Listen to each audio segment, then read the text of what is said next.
Hey, what is up, everybody? This is Dan from the Rebellious Noise Pro Wrestling channel.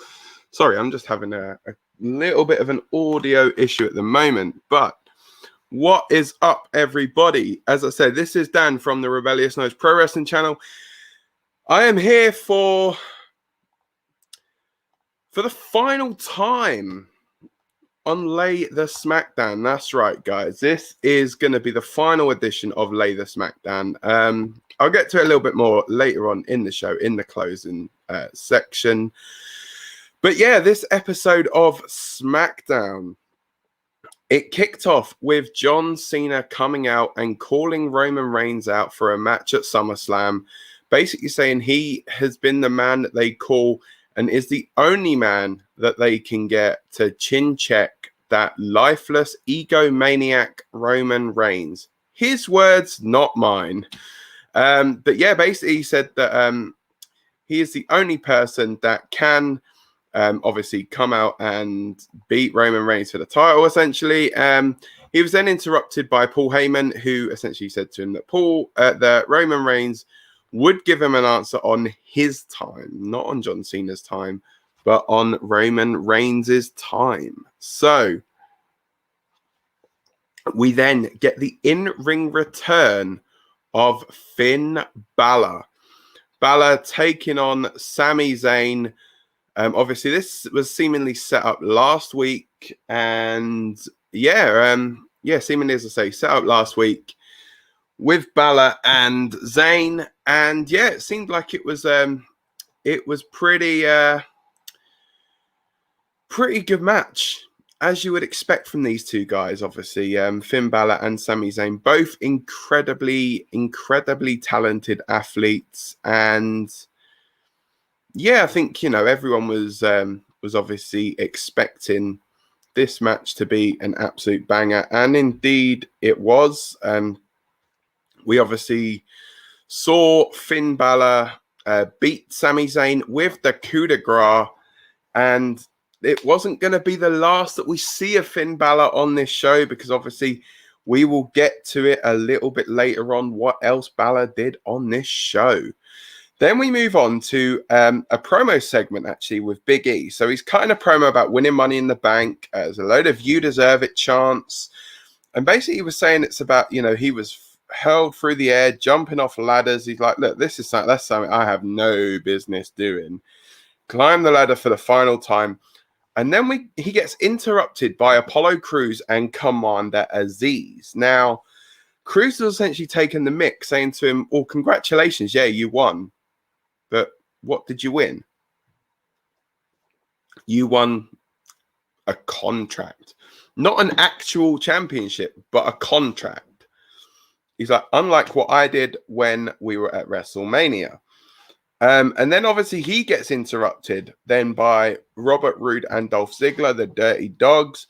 Ziggler mentioning about the Intercontinental Championship, saying that, if you're going to be talking about the IC title, then you need to be obviously including us in that discussion. Just as Roode's about to talk, he then gets interrupted by Rick Boogs and Nakamura, who then get interrupted by Cesaro. Got a comment here from Damien. Hey, Damien, how's it all going? Hope everything is going good with you. We've got another comment here. Love the Dirty Dogs. Indeed, we love the Dirty Dogs. Rude has never been IC champion, though. LOL. Exactly, neither has Cesaro. So it's the one that Cesaro's never won as well. So yeah, I guess it's interesting to see what happens, but it broke into like a 6-man like brawl essentially in the ring. Obviously 7 if you're including Aziz. And then apparently while SmackDown was actually showing the stuff from the Rolling Loud Festival, it actually did set up a 6-man tag team match in the building, which people have said was absolutely incredible. But yeah, I mean, obviously, I say it quite a lot, but multi-man for the Intercontinental title, I would be definitely down for that. But yeah, as I say, it did cut then to Rolling Loud Festival, where we got Chad Gable taking on Angelo Dawkins from the Street Profits. Good match, which Dawkins won. And then they bring out Bianca Belair for her match against Carmella for the SmackDown Women's Championship.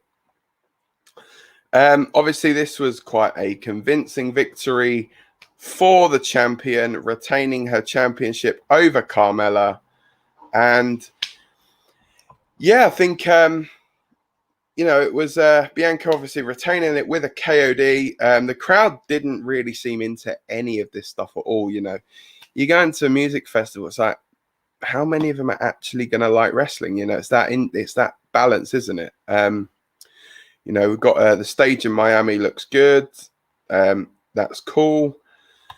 Yeah, I mean, if it was the right kind of crowd, then I'd be more like, yeah, you know what? It was actually pretty cool. I mean, it was good to see. It was nice. I mean, obviously, we know ourselves over here in the UK. They did NXT at Download Festival, which was pretty good. But, I just think it's getting to a stage now where, they're trying to do too much, I think. Another comment here, Bianca match was too predictable. Yeah, I think it is literally, it is something where I think they need to establish a challenger for her. I just feel as though they're holding out until the eventual Becky return. But whether that's on Raw or whether it is on SmackDown to be with Seth, but yeah, I think they seem like they are holding off on something. Yeah, they need to do more like a Download Festival. Yeah, for definite. Bianca match was unnecessary. They should have just done it on Money in the Bank. Just do it on Money in the Bank, get it out the way, and then, one and done kind of thing. So, but yeah, talking of things that did happen at Money in the Bank, we got Edge addressing the stuff that happened with Seth Rollins at Money in the Bank. Basically saying about how close he was to winning on Sunday, how he used to roll with the Brood, the Ministry of Darkness, so the dark places that he can go. Was saying to Seth that, in 2014, when he had the chance, he should have pulled the trigger. But then Seth Rollins come out. Edge was saying to him, look, all I want to do is I just want to talk to you. I'm not going to lay hands on you at all. And Edge Seth essentially said to him, look, you wouldn't dare put a hand on me. You know not to. And then did his You People promo, saying about the stuff in Cleveland, the people in Cleveland, I don't like them, blah, blah, blah. Yeah, and then Edge essentially just turned around and was like, you know what? I lied, attacked him, hit an execution, almost hit a spear. Seth rolled out the ring. Edge obviously posing after the match in Seth's suit jacket. Let's throw over to the comments again. The reason why it was one-on-one is because Otis is unbeatable right now. They wanted the babyface win. They could have pinned Gable, to be fair. Bianca's a babyface, though. Yeah, it's just interesting. I mean, do they go with maybe Sasha as a heel, potentially? I don't know. It doesn't seem like they've got anyone established to face her, really, on SmackDown. And that's the awkward thing. Loving the drip. Yeah, obviously Seth Rollins drip stuff. If you haven't already, guys, go back and watch Scott's video that he did where he tries on some of Seth Rollins suits. Find that on the Rebellious Noise Pro Wrestling channel. So, yeah. So, we also then get the awaited in-ring debut of Toni Storm. Now, Toni Storm here took on Zelina Vega. It's a good match, actually. Decent little match. Both got some really good offense in. Some nice Germans from Toni. And then Toni Storm won essentially with a Storm 0, but they're rebranding it as the Storm 1. But yeah, I think it's going to be interesting to see exactly what they are going to be doing with Toni Storm. Are they going to throw her straight into the title picture? Are they going to hold off on it? It seems like they are seemingly high on Toni Storm, but yeah, so it's going to be interesting to see what direction it is exactly that they go in. So then we get the Usos come down to the ring, and it's announced that it's going to be Jimmy Uso taking on Dominic Mysterio. Now, this match essentially went pretty much like the tag match did, finished in exactly the same way with Jimmy pinning Dominic and Jimmy's feet on the back of him. And yeah, exactly the same kind of thing. So yeah, just quickly going back to the Vega and Storm thing. Think Vega's improved a lot in the ring, but she hasn't won a match since she returned. And yeah, Tony. So yes, yeah. So then, obviously, going back to this comment, we got I know, and that sucks. Yeah, I think the SmackDown Women's Division. Obviously, we've spoken quite a lot about it on here. They've obviously improved on that recently. They've got a couple more people involved in it, but obviously the NXT division is always quite big. But obviously, we don't know what's going on with the SmackDown side of things. Obviously, there's big names to come back. We know Bayley, I think, being injured has thrown a spanner in the works of quite a lot of their plans, but yeah. And then going back to the Usos thing, guessing a tag rematch quite soon. Yeah, most likely SummerSlam, I think. That will most likely be, I think, the direction that they go. But then as the Usos finish up with their match, Roman Reigns comes out. They all pose with their championships. And Roman essentially is coming out to answer John Cena's challenge that he laid out earlier in the evening. He's in the ring with Heyman. Essentially, now Roman here pretty much says to John Cena that everything you're saying is old and stale. I could have literally watched anything from 2005, John Cena, and heard word for word the exact same promo. And talking of me not being able to see you, I'm choosing not to see you. And you know where we won't be seeing you? In the main event of SummerSlam. So the answer to your challenge is no. But then this brings out a surprising person in Finn Balor. That's right. Finn Balor's music hits. Roman says, "Are you there to acknowledge me?" Balor says, "No, I am not there to acknowledge you. And if you're not interested in John Cena's challenge, maybe you're interested in mine." The crowd are chanting, "Roman's scared, Roman's scared." And yeah, Roman then accepts the challenge of Finn Balor. But what exactly is the challenge? Is it for a match at SummerSlam? Because obviously it's been long mooted that it's going to be Roman Reigns and John Cena at SummerSlam. But yeah, like, are they going to go in maybe a triple threat kind of match? I have no idea. I guess it would be one way to get the title off of Roman is in a triple threat where he doesn't have to be pinned. But yeah, I don't see why you'd want to do that at the moment. You know, babyface is challenging him for the title is probably the better way forward at the moment. Probably a match next week. Most likely. It will most likely be next week, yeah. But yes, I'm just going to quickly throw back over to the comment section. I feel like there should be a mid-card title for the women, and it should be a tournament. Yeah, to be fair, that's something that we have spoken about quite a bit on the channel, actually. We have mentioned before that there is that there should be some kind of women's title. Maybe if they call it like the Evolution Championship, something along those lines. You know, because if they've got them for the men, they should really have one, I think, for the women. You know, it could be maybe a cross-brand championship. You know, they've got enough women there. I've always been a firm believer on, you know, if you want to legitimize championships, then you need to have less. So less is more sort of thing. So, you know, I've always said, you know, you should really have one main world champion, whether it's the Universal or the WWE champion. Obviously, I'd prefer WWE champion because that title's got more lineage and more history. And then I think maybe having, say, like an Intercontinental title in that sort of upper mid-card division. And then like they used to, like a European-style championship, but maybe have like the US title in that kind of position as like the third championship. So it's basically like a stepping stone system sort of thing.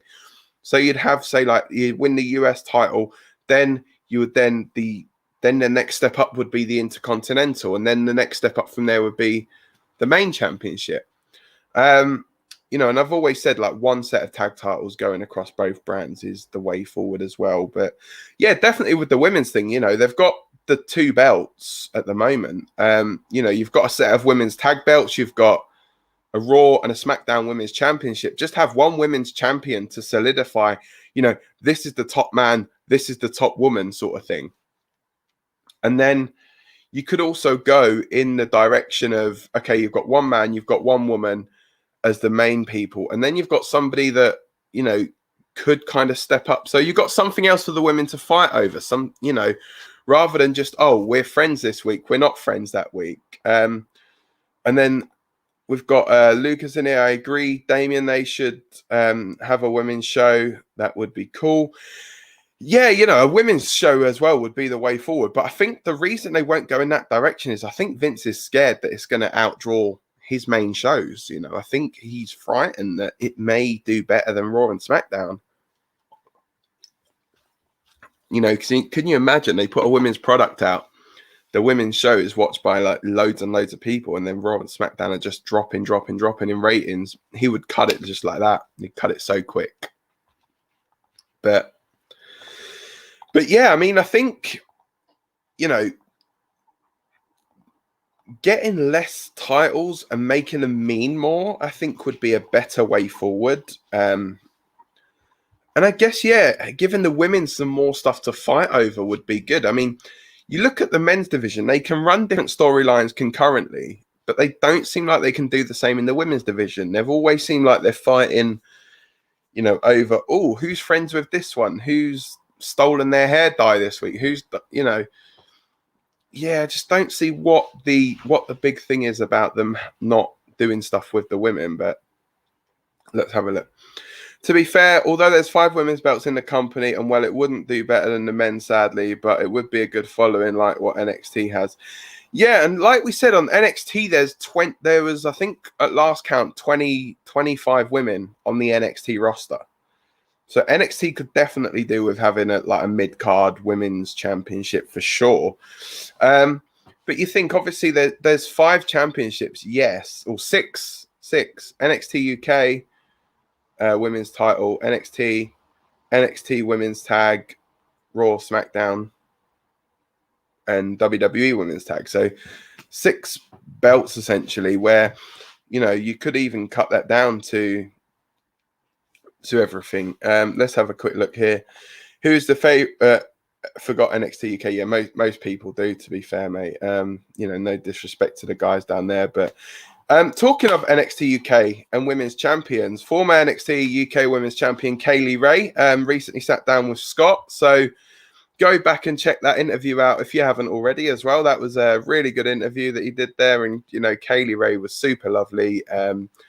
Yeah, and Scott got some really good stuff out of her. Obviously, the new champion now, Meiko Sakamura. Yeah, so who's your favorite double women's champion? Asuka, Becky, Sasha, Bailey, and Paige. Bailey for me. I think Bailey was superb. And Becky, 2 belts as well. Becky, 2 belts. Although she didn't hold the SmackDown one for long enough. I think that was great. Lucas loved the role models with the belts. So good interview that. Just before she lost the belt to the Japanese woman. Yeah. I think it's, yeah, obviously it's Meiko Satomura who defeated Kaylee Ray for that championship. So, you know, need to make sure that we're getting the names correct on here. But yeah, so anyway, I think, unless there's any other comments, that is, I guess, everything from me, not only for this episode of Lay the SmackDan, but for Lay the SmackDan in this format, and for Lay the SmackDan in its entirety. So, yeah, I think, thanks. We love you guys. I love you guys too. But yeah, for now, that is everything for Lay the SmackDan. I'm not going anywhere. We're taking stuff in a different direction on the channel. So I'm probably going to be doing something along the lines of like a pay-per-view preview. So after the main like the go home shows for like Raw and SmackDown for pay-per-views, it'll probably still be in this slot really. So we know obviously what's happened on the Raw and SmackDown before pay-per-views. I will be back obviously with some feedback there. We've got one more episode. Crying face. Bye. We love you, Dan. You know what? It's one of these things where, you know, we have to move in a different direction, in a better direction, to try and get some more eyes on the product. And you know what? Things run their course. And you know what? It's been a joy doing this and bringing this show to you guys every Saturday morning, as well as bringing it to you on a Tuesday and Wednesday evenings. But yeah, carry on enjoying Raw, SmackDown, and NXT. And keep an eye out on the Rebellious Noise Pro Wrestling channel. If you haven't already, guys, like, share, and subscribe to the Rebellious Noise Pro Wrestling channel, where you will still get loads of wrestling content, just not Lay The SmackDan in this format anymore. But for now, that is everything, guys. I wish you all a fond farewell. Thank you for sticking by through everything, through all this pandemic stuff, through the Thunderdome era, into the crowd's back era. For now, though, that is everything. Take care, guys. Don't forget, like, share, subscribe, and I will see you all very, very soon. Take care. Bye for now.